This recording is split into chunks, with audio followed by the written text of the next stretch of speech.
I never knew blood could lie until my own sister handed me the knife to prove it. My name is Claire Whitaker. For 36 years, I thought I belonged to the Whitaker family of Colorado Springs.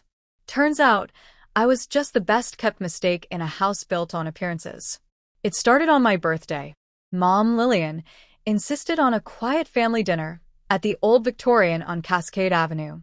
The one with the creaking mahogany floors and the grandfather clock that always ran 5 minutes low, like it was trying to give us time to change our minds.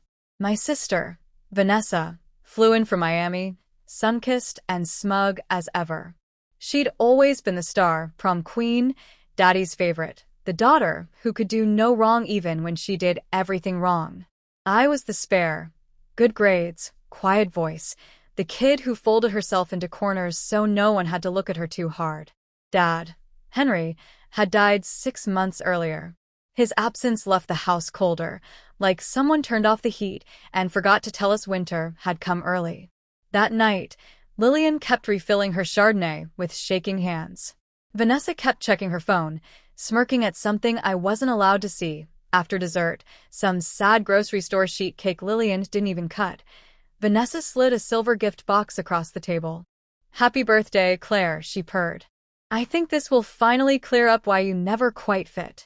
Inside was a commercial DNA kit. She didn't whisper. She announced it, loud enough for the chandelier crystals to shiver. "Maybe now you'll understand why Dad always looked at you like you were someone else's problem." Lillian went white. I felt every eye in the room, even though it was just the three of us, burn holes through my skin. I laughed it off, thanked them, and drove home to Boulder with the box rattling in the passenger seat like a loaded gun. I swabbed my cheek at 2 a.m. because I was tired of wondering. 6 weeks later, the results pinged while I was microwaving leftover Thai food. 0 shared DNA with Henry or Lillian Whitaker. Suggested paternal match, Dr. Marcus Langford, a name I'd never heard. I stared so long the screen went dark. I sent a single screenshot to the family chat. "Anyone want to explain?"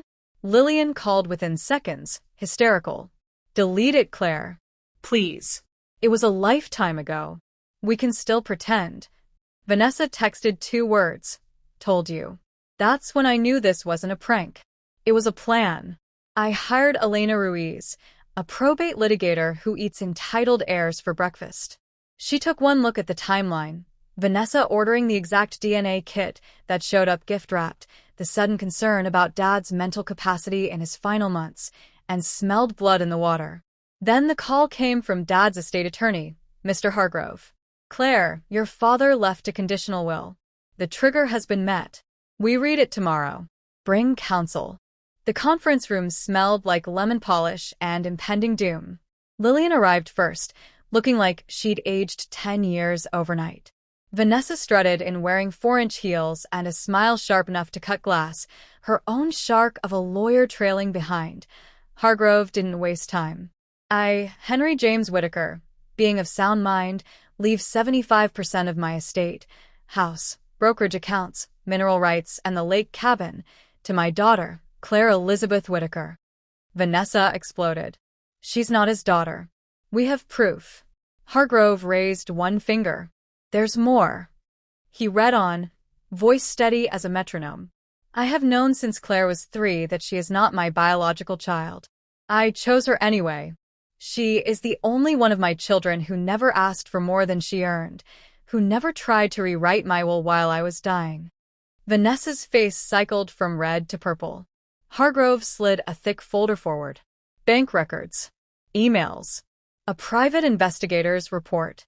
Vanessa had siphoned $87,000 from Dad's accounts during his chemo fog. She'd met with 3 different attorneys shopping for one who'd help her contest the will on undue influence. She'd even bragged to a friend, recorded, that once Claire was out of the picture, the money was hers alone. Last page.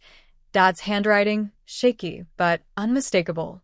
Asterisk Vanessa, I gave you every chance. You chose greed. The no contest clause is ironclad. Walk away with the 5% I still left you, or lose it all and repay every cent you stole. Asterisk. The room went mausoleum quiet. Vanessa's attorney stood so fast his chair rolled into the wall. "We'll see the judge," he bluffed. Elena smiled for the first time all day. "Please do. Discovery should be fascinating." They left 10 minutes later, Vanessa shaking, mascara streaking, heels no longer clicking with triumph. Lillian tried to hug me on the way out. I stepped back. Some bridges burn the second you learn they were made of lies.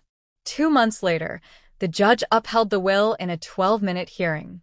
Vanessa kept the 5% Dad still gifted her out of pity, but the stolen money became a judgment against her personally.